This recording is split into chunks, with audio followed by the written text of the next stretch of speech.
Maliban Vitagen is the best nutritional supplement for you.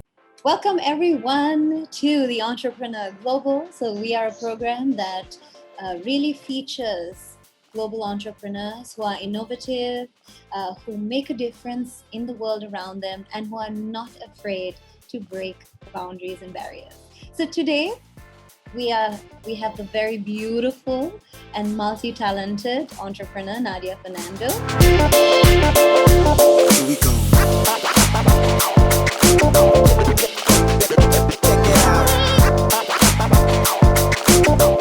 So you wear so many hats. You're in the fashion industry, you're a makeup artist, you're an influencer, you're a style icon. You have so many different hats that you wear. So my question to you is, who is Nadiya Fernando? For me, I look at myself as an artist foremost. Life is art for me. So I see that a lot of people, see me as somebody who wears so many hats and does so many different things. But all of those things to me is art. Makeup is art. Style is art. And I've just turned my passion in creativity into basically life. That's beautiful. Life is art. That's a wonderful saying. Actually, yesterday I was reading this book. Have you heard of the 4 Agreements? I haven't, sorry. It's a wonderful book, and basically it says that life is a dream, and we are all artists who draw on this canvas of life, which is exactly what you said. Life is art, and we are all artists. I love and you're a huge artist. So did you always know that art and that this industry that you're in was the one that you wanted to go into? How was the journey like? No, I never knew. Not in school, not when I left school. My initial degree actually is in law and management. And then I moved to fashion design. And then I moved to hair and makeup. And then from there, I progressed to permanent makeup as well. So life for me is progressive. I don't think that anybody is one person at all times. I think everything has a cycle. Life, even within yourself, has a cycle. So I like to keep growing.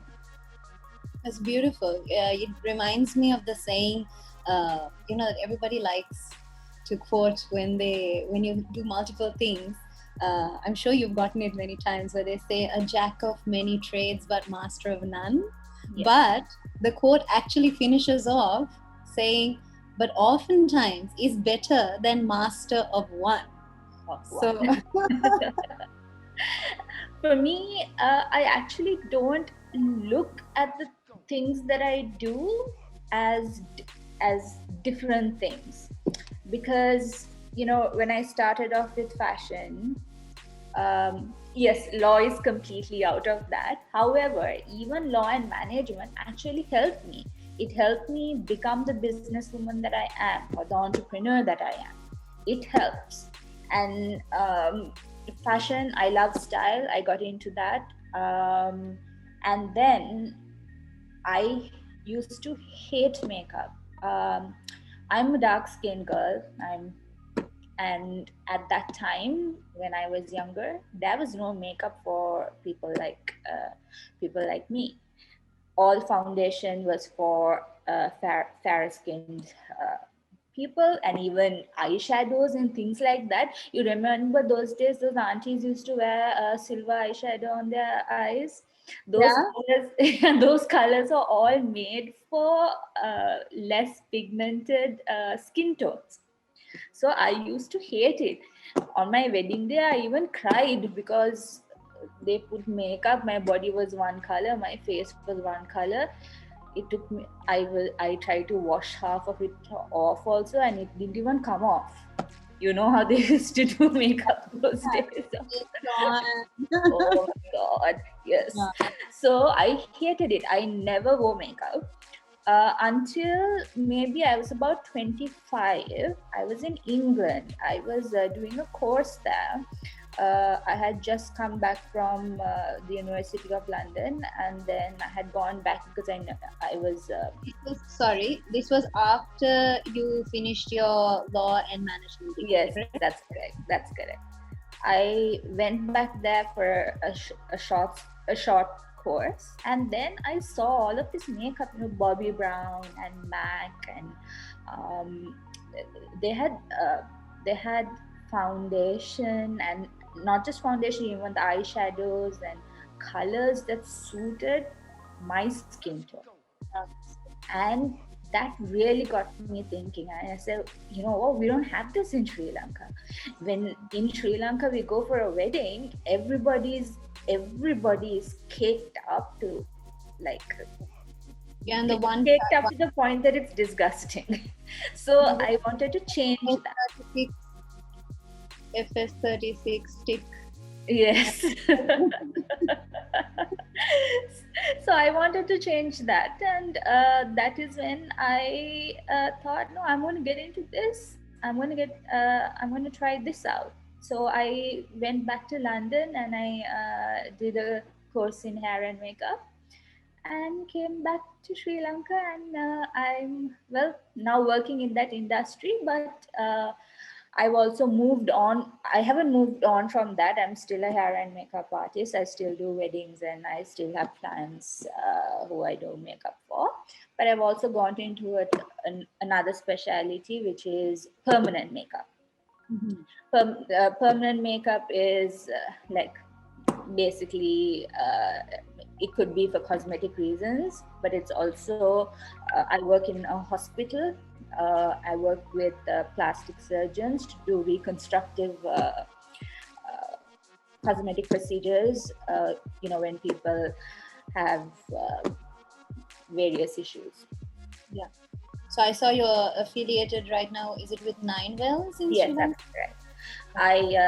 Nine Wells and the Skin Clinic. Okay, wonderful. So you inspire people and you really empower them with what you do, right? You make them feel comfortable in their skin. You make them feel beautiful, and that's what brings out when you radiate from the inside out. That's when you shine at your brightest, and that's what you enable with the work that you do. So I'm first of all very curious about the name of your company, You by the Wax Museum. How did that so it was actually, first it was called the Wax Museum. Okay. Because I wanted to open a salon. It was a little bit of a play on words, let's not make people look like wax statues. Okay. Because what you had experienced, so it was part of the journey, and it was very relevant to you.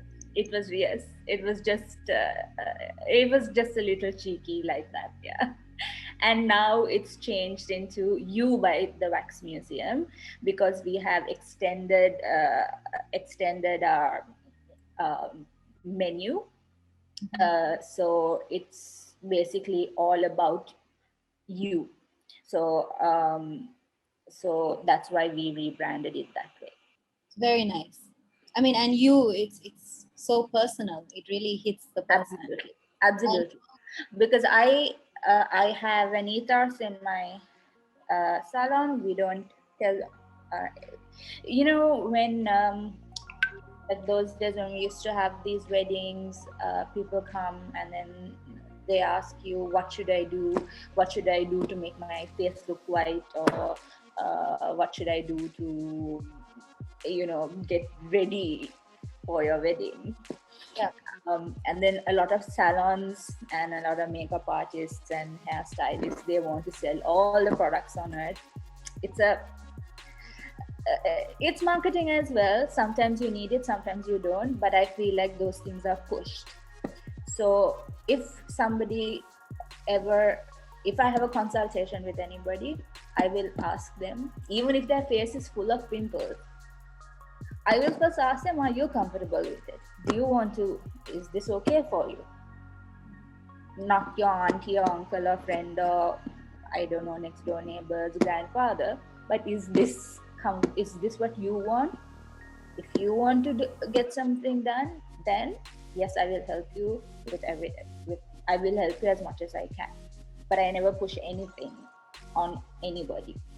So because I want people to, because this world is made up of different people and different individuals and different colors, sizes, and that's what makes this world beautiful. So nobody should ever think that there is something wrong with them, even if they're born with a big massive scar on their face. If you want to get rid of it, yes, we can do it. If you don't want to and you're happy with it, be happy with it. And that's what I want to promote. That's beautiful, and I think that's where the you of your brand comes in. Yes. And that's really inspiring because it's so true. And the fashion and the industry, it does push things to you. It does tell you this is what the mold of, or the definition of beauty, the definition of being cool, the definition. It tends to try to give you that, and I think it's really beautiful. How you just say no, be you, and it's about how you feel, and that's in your hands. And I think that's really inspiring, especially as a woman. So thank you. Yes, because every day we are pushed with ideas. We are pushed with an ideal beauty standard. And I think today men are pushed with that as well. But I suppose women still are pushed, and there's so much stress. There are little children who, little girls who think they're ugly, and that affects their, it affects them as adults. And I think if you take that away and if you can empower them, there'll be so much, I think society will be so much better. Yeah, for sure. Because it's only when you're really confident on the inside and you've truly loved yourself that you are able to radiate that love outwards in whatever you do. So if that's being an innovator, if that's being an entrepreneur, if that's being a scientist, you will excel at everything you do because there's nothing holding you back. Which is, again, so inspiring. And it's, thank you. So Nadiya, you're in this new normal right now. You said, you do weddings, your outings, people, come to the salon for that. But this pandemic has really affected all industries, but specifically, the industry you're in. How are you seeing, how was it navigating around that, and what changes did you have to do in order to navigate that pandemic, this new normal that we're in? So basically, last year when the pandemic hit, and we had curfew, during that time, I had to really think about it. The first thing I did is I looked into history. History is a great teacher, not to repeat, but to learn from. Yeah. And I realized that pandemics will affect you in possibly a year or two to come, because there's always been a couple of waves, from the time of the Black Death to the Spanish fever to all of that. There's always been different waves, and we are going to have to ride this out for a couple of years. So the first thing I did was I kept my brand. However, I closed my physical salon.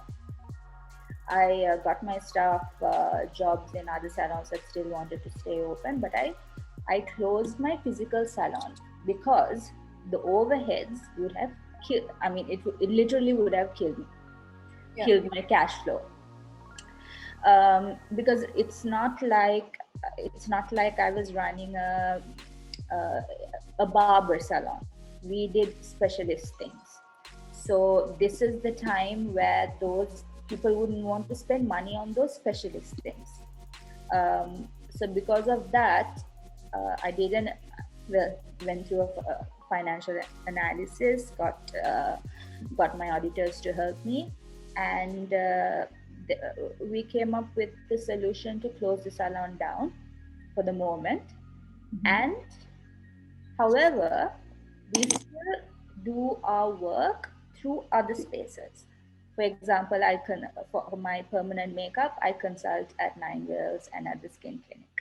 If I partnered with Chagall, and I partnered with a couple of other salons as well, so I can see my clients there. I built a little studio adjacent to my home, so I can have my private clients, I can see them, attend to them there. Yeah. And for example, if we have a big wedding, we have that, this industry has so many freelancers.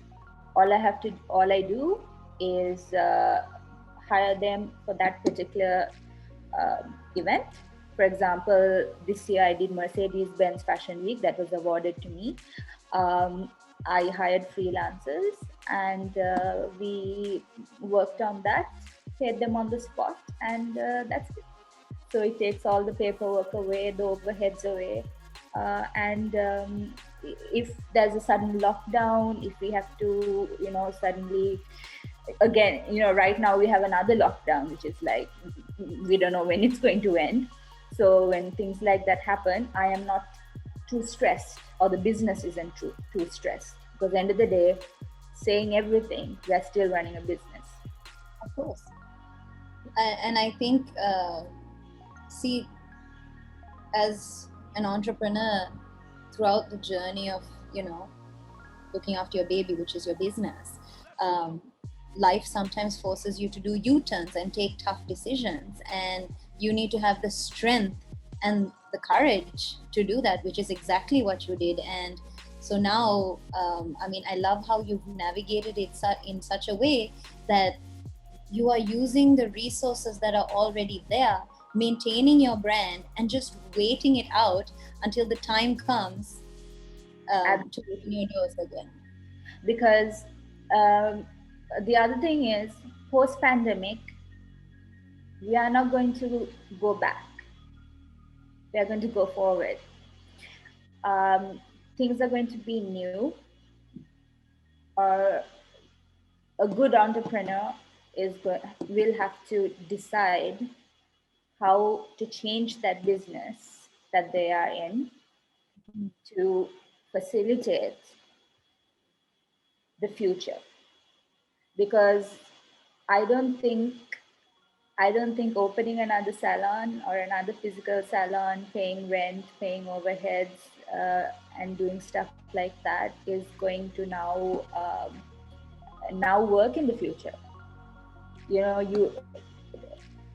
With YouTube, with people being on the computer all the time, watching stuff on YouTube and I don't know, Netflix, whatever it is, Snapchat, with all these tutorials and all of that stuff. We are not going to have those same makeup clients who came to us to go to a wedding, because a lot of people, at least I would think at least 75% of the younger generation would want to do their own hair and makeup, unless they are the bride or the bridesmaid and that. So we are going to lose that market. So so basically now's the time to think about how we are going to move this business forward, or how I am going to move this business forward. At this point, I'd like to ask you, what advice can you give maybe other aspiring entrepreneurs who have their salons as well, who I guess even the freelancers, what advice can you give them to really get them through this period that we're going through, this new normal, to understand this new normal? Yeah, it's the advice, it's very dependent. The beauty industry is not one industry. It is it's broken down into several industries. I mean, there's your regular barber salon, which probably won't get affected because people need to go and get their hair cut anyway. Then there are other types of salons, like, the type of salon I was running. Then there's the medical aspect of cosmetics. There are so many different aspects. So I don't think there is one. There's like there's um, one thing I can say to everybody, but I think what I can say is that they should probably evaluate their business, evaluate their position in the market, and make decisions depending on that. So a lot of analysis. Yes, which is absolutely. And this is what I said before. This is where I don't even regret the 3 years I spent in university doing law and management. Yeah, everything just added up. Yeah, I don't regret it, because all these things help you. It has helped me. It has helped me become the person that I am. I don't feel anything that I have done. I don't regret anything that I have done, because all of these things have made me the person that I am today. So that's exactly the question that comes to mind, and what I want to ask you is, so you were doing law and management, and what is it that was the catalyst for this change?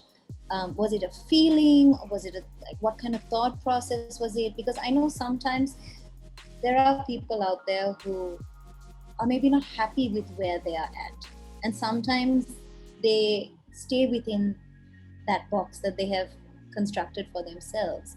So, and you did not do that. You jumped to many different avenues. And so what was the thought process behind that, and how did you go about it? Well, when I left school, I didn't know what I wanted to do. All I knew was that I liked clothes. That's all I knew. So I thought I would do something that was that would many allow me access to many lanes.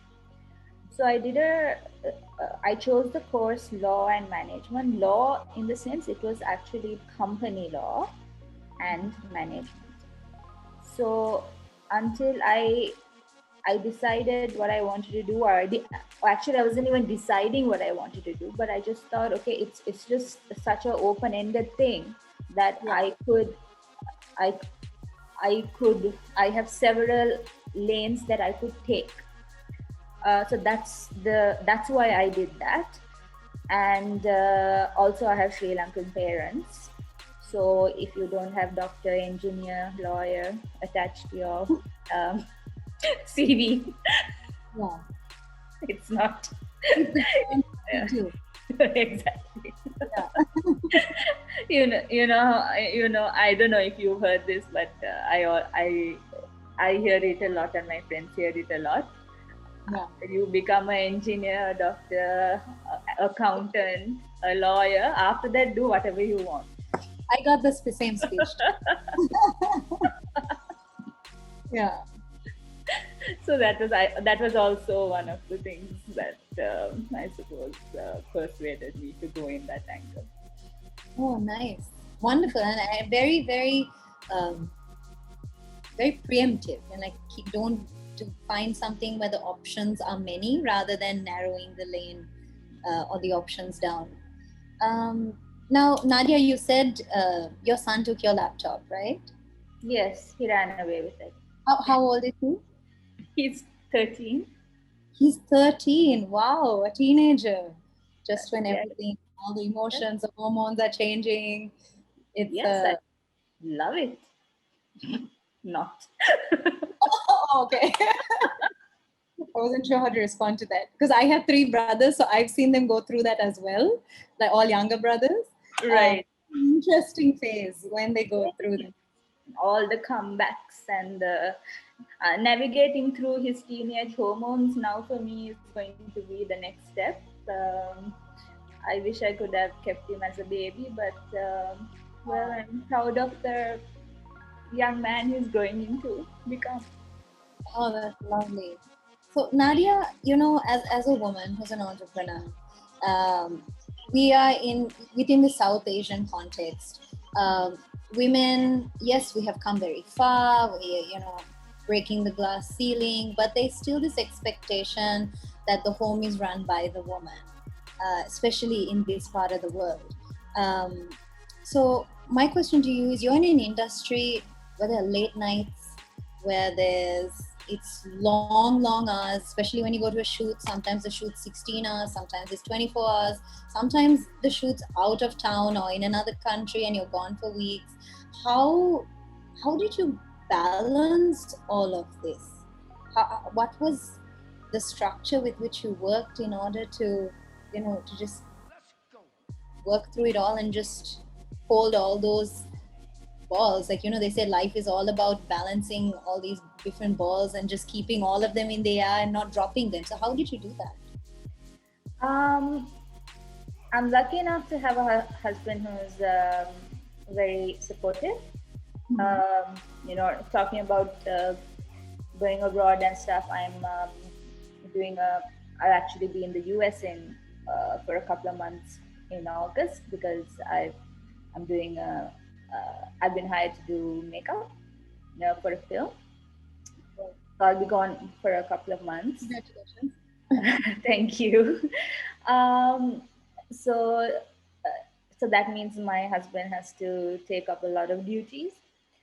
And he's been very supportive about it. So I guess I've been one of the lucky ones. But I think I set the standard. I set the standard from the get-go with my parents. My parents weren't too into things that I have chosen to do. They still aren't. However, I set the standard from the get-go. If I wanted to do something, I would do it, as long as it's not hurting anybody and I'm not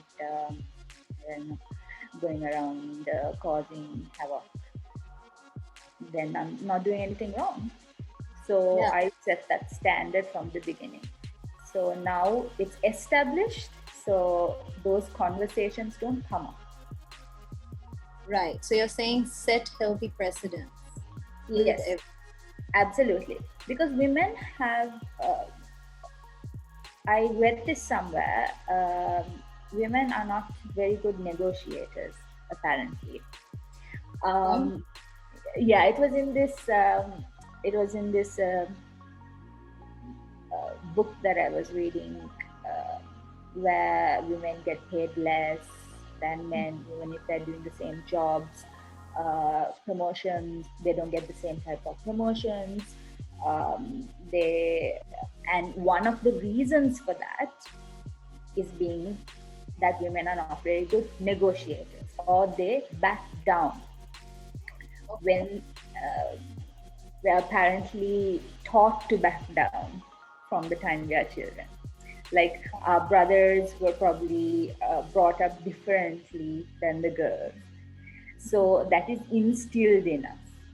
Actually, within the Sri Lankan context, yes. I mean, I remember I was taught to serve tea and biscuits whilst my brothers were not. So I guess that definitely is the correlation. Yes. So these are things that these are things like, even I've gone through, things like that have happened to me as well. But those are the things we remember. But there are also silent things, things that aren't really said, but you feel. You know, how your father would treat your mother, or how a male member of your family would treat a female member, and how that female member would back down, or maybe try and make the situation better or something like that. So those things are instilled in us, and we tend to back down in front of male figures. So I always remembered reading that, and I decided that I was always going to stand up, and I was never going to back down. And yes, was called a bitch once or twice, but after that they forget that also. Because after you've been called something a couple of times and it doesn't affect you, nobody cares. Yeah. I love that. I mean, I love that you said, I'm always gonna stand up no matter what, and that comes with a lot of self-belief, because you cannot stand up if you don't believe in yourself, or at least that's what I think. Yes, absolutely. I agree with you 100%. Yeah. It takes guts. It takes a lot of guts, not just because our our psychology is already formed by the time we're 3 years old. Um, and by that time we are already um, it's already kind of set. So to turn the to change or to believe in something different is a very hard thing to do. It takes a lot of mental um, strength, I would say. Yeah, definitely. For sure. I love that. And so for women out there who, uh, who are not yet married, or who are married, or just women who, I guess men too. Yeah, absolutely, men as well, Yeah, because they are taught the same thing. So because if they think that they are um, they're more special than women, it's because they were taught that too. So it's not their fault either. It's yeah. it's a cultural overhaul. That's what that's what's needed, especially in It's South the Asia. mothers, that saying, it's the mothers and fathers, the parents, Yes. the parents who really mold and their children, and that is so important, because like you said, very rightly, it's sometimes the things which are unsaid Yes. that actually kind of make us have these agreements and make us think, okay, in life I should act like this. And it's not because anyone tells you, it's just this unspoken expectation that you've kind of figured out and you've accepted. Absolutely. Yes. Yeah. This is exactly how marketing works too. Yeah. It is, so it's all the same principle. Works in different ways. Messages. Yes, absolutely. There was this. There was an experiment. It wasn't an experiment actually. In the theaters in the U.S., Coca-Cola used to put their sign on the side of the theater and keep flashing it. Okay. So when the people came out of the theater after watching the movie or whatever it was, they really didn't know that that was there. But an increased percentage of them bought a Coke before leaving. It's brainwashing. They banned that type of marketing, but it happens to us. It happens to us every single day, and we have. So I am very obviously I can't say that I am not immune to it, but I try my best to try to if anything happens, I try my best to look at it factually before I before I do anything about it.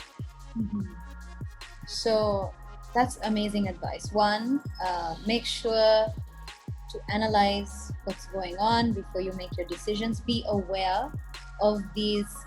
Be aware of all the messages which are thrown at you, and sift through it in a very analytical way before you make decisions. And of course, set very healthy precedents so that you can balance and do everything that you want to do in your life, because it is about you, like your brand, you by the Wax Museum. All right, that is really inspiring. I love it. Thank you so, so much. So now we're going to go into a little bit of a fun segment. Okay. All right. Just to get to know a little bit about Nadiya's world.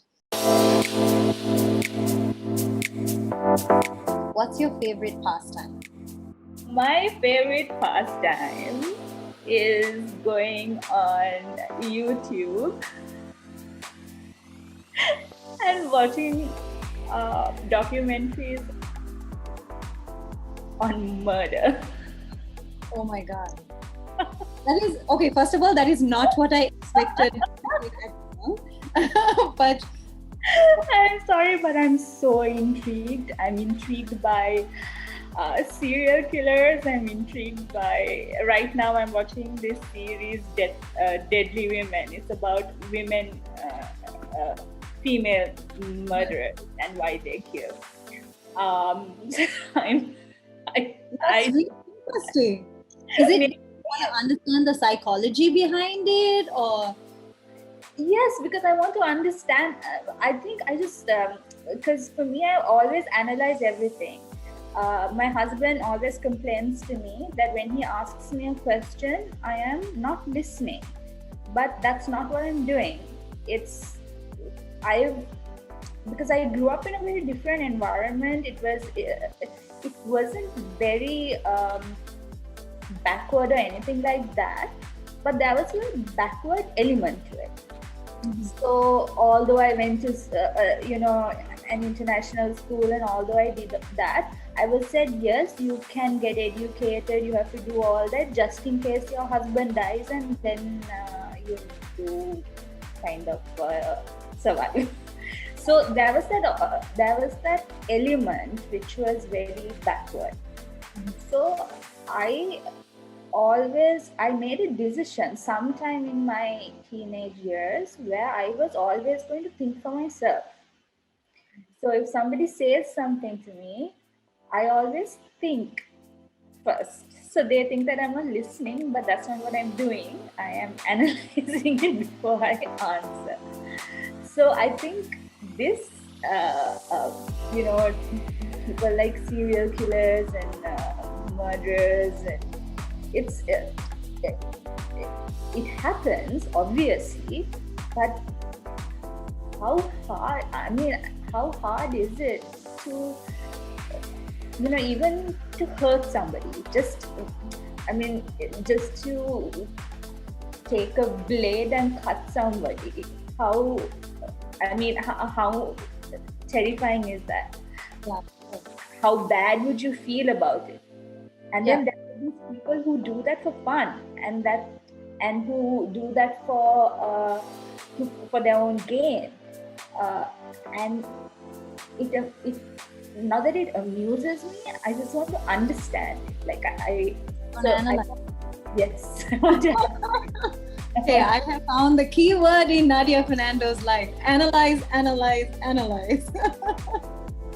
Lovely, thank you. What's a brand, any type of brand, that has never let you down? Like your go-to, like, oh, I love this brand. Do you have one?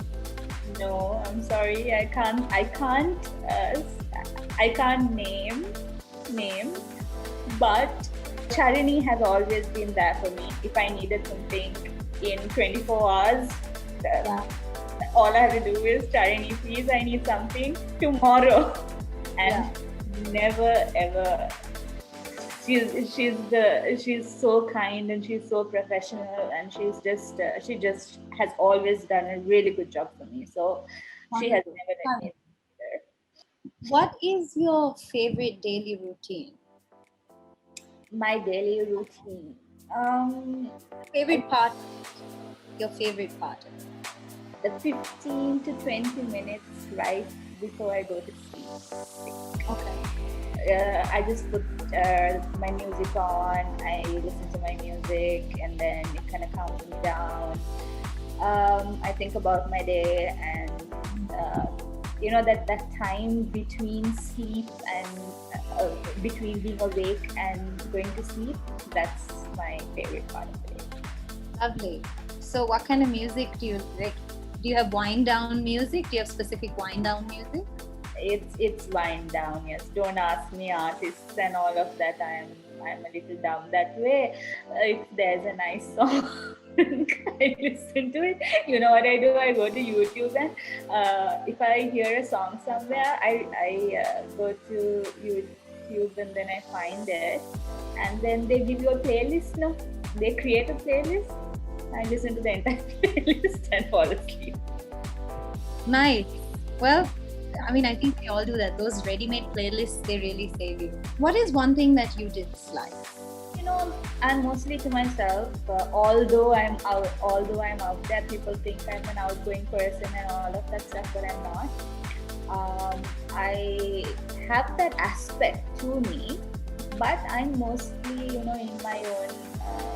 my own circle and stuff like that.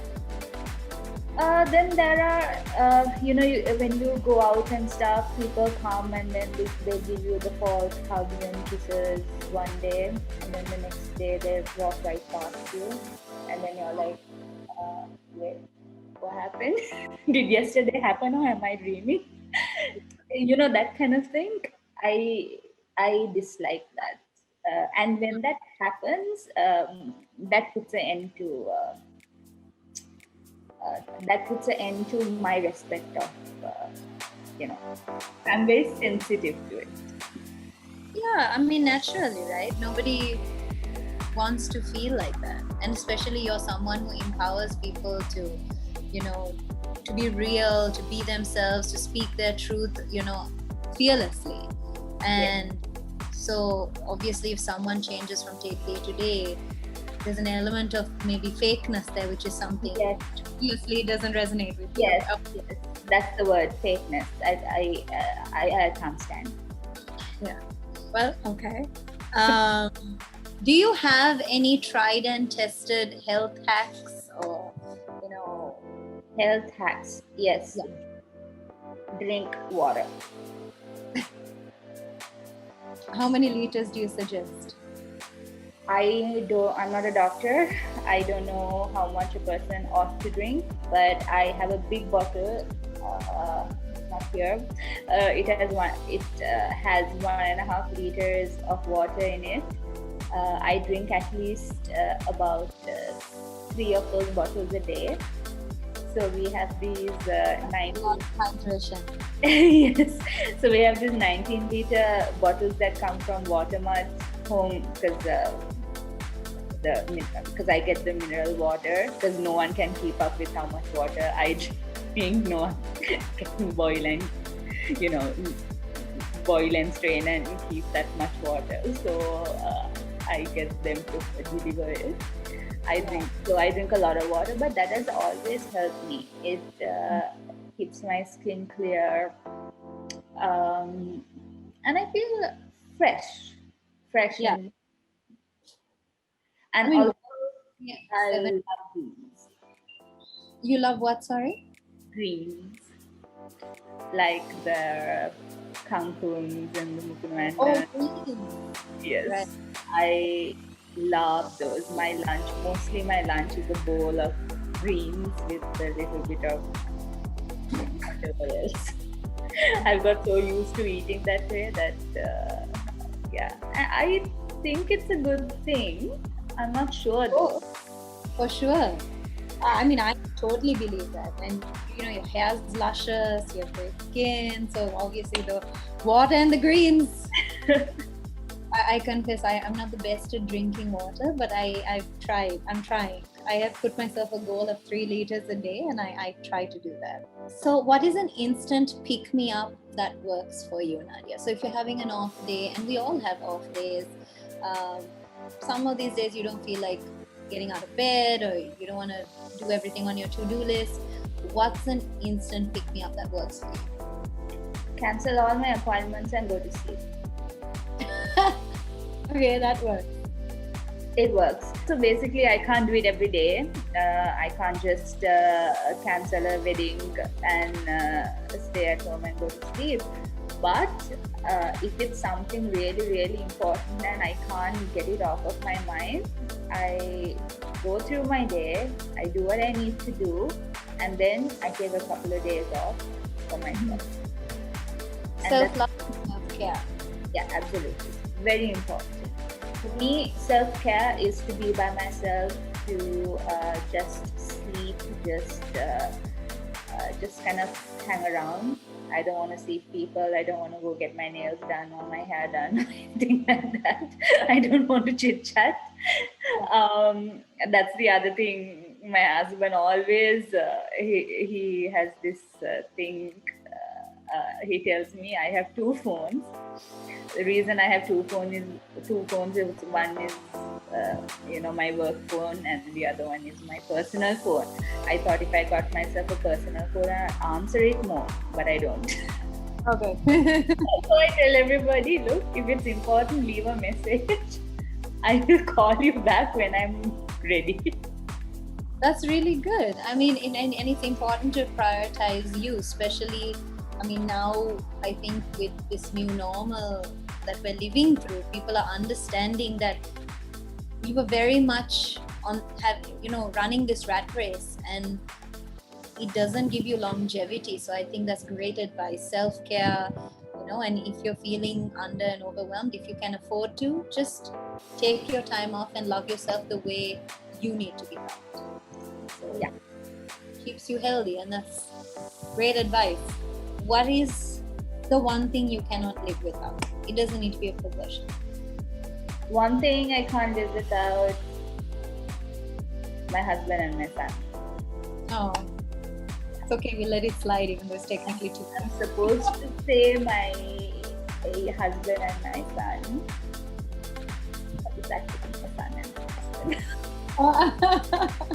They tell you that you have to love your spouse more than your child because your child will leave you. So hopefully he never hears this conversation. Oh, But my son has left me. Son first, husband next. Oops. Yeah. Don't worry, it'll be our secret, and everybody who watches this show.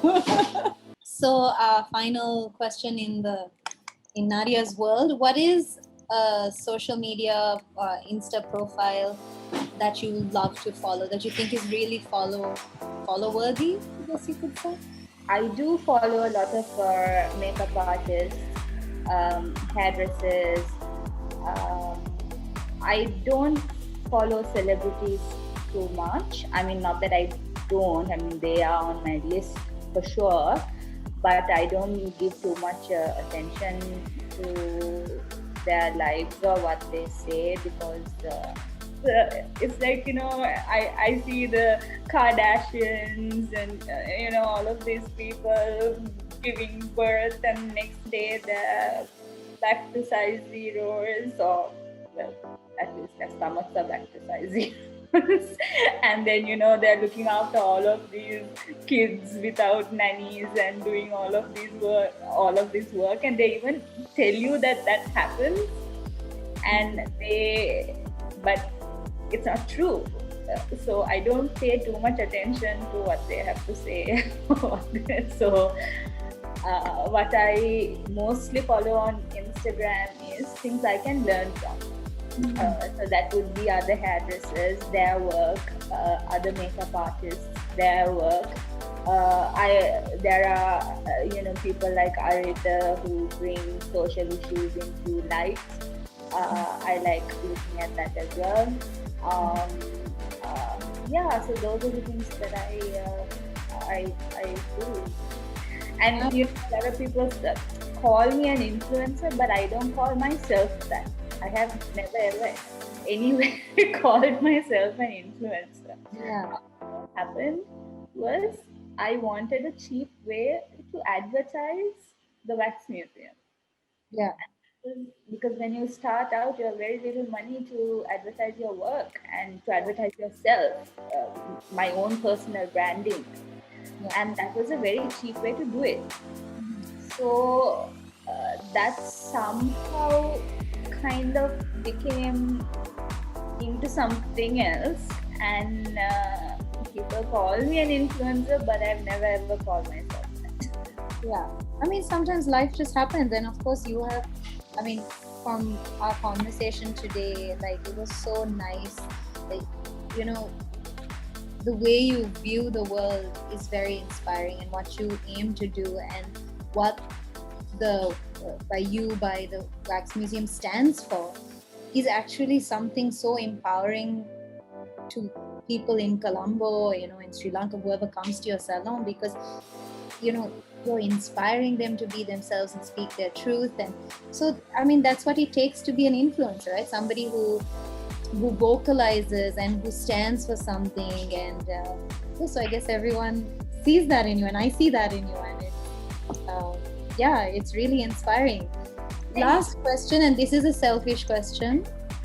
Oh gosh. Yeah, no. As in, I, you know, it seems like you really read a lot of articles. You know, you really educate yourself a lot. You analyze a lot. So, what are maybe 2 or 3 books or articles online or videos or documentaries that you think us, the viewers, myself, should really look at and take a look at and maybe try to read, because it'll help us in our lives? I think it's seasonal. Now, for example, during the pandemic, I watched lots and lots of documentaries about the pandemic. When the Palestine-Israel war broke up again, I watched lots of documentaries on the history of that. So I think it's a seasonal thing, and we have so much access these days to information. So all you have to do is to go onto YouTube and type in what you want to see, and it comes up.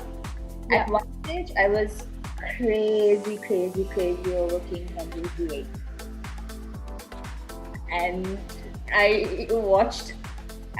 I think I've literally exhausted YouTube's documentaries on King Henry VIII. Oh, wow. You like history a lot. I do. I love history. Yeah. Because I think history teaches us so much. History teaches us a lot. Too many people take history and there is this saying that history repeats itself. Mm-hmm. I want to disbelieve that. I think history is a very important thing for people to learn, so that they don't repeat it. So that people before us have already gone through all of those bad things and the good things too. We don't need to repeat it. We need to make things better. So our children and their children, and I don't know, the world going forward can be better. Yeah, and that's beautiful. Learn from other people's victories and mistakes and what history teaches us. Yeah, actually, that's true. As a person who never enjoyed history class too much, I think I'll give it a second shot. Thank you. Nadiya, it was so lovely talking to you. It was really inspiring. I love the way you see the world. And I'm sure our viewers really loved and had a lot of takeaways. What are some few parting words you would like to share with all of us? Please don't think too deeply into my serial killer fantasy. I am not one. I just want to know why they do what they do. Okay. Oh, lovely. All right. I will not. Yeah, that's true. It's interesting to know how psychology works. For me, it is. Yes. Yeah. All right, Nadiya, it was really, really nice talking to you. To all of you watching, thank you for watching The Entrepreneur Global. We have many more inspiring, wonderful individuals and entrepreneurs like Nadiya Fernando, who will be joining us. So stay tuned for the next episode. Nadiya, it was such a pleasure. Thank you. Stay safe and God bless, and see you soon. You're welcome, Stephanie. Thank you so much. It was awesome to have this evening.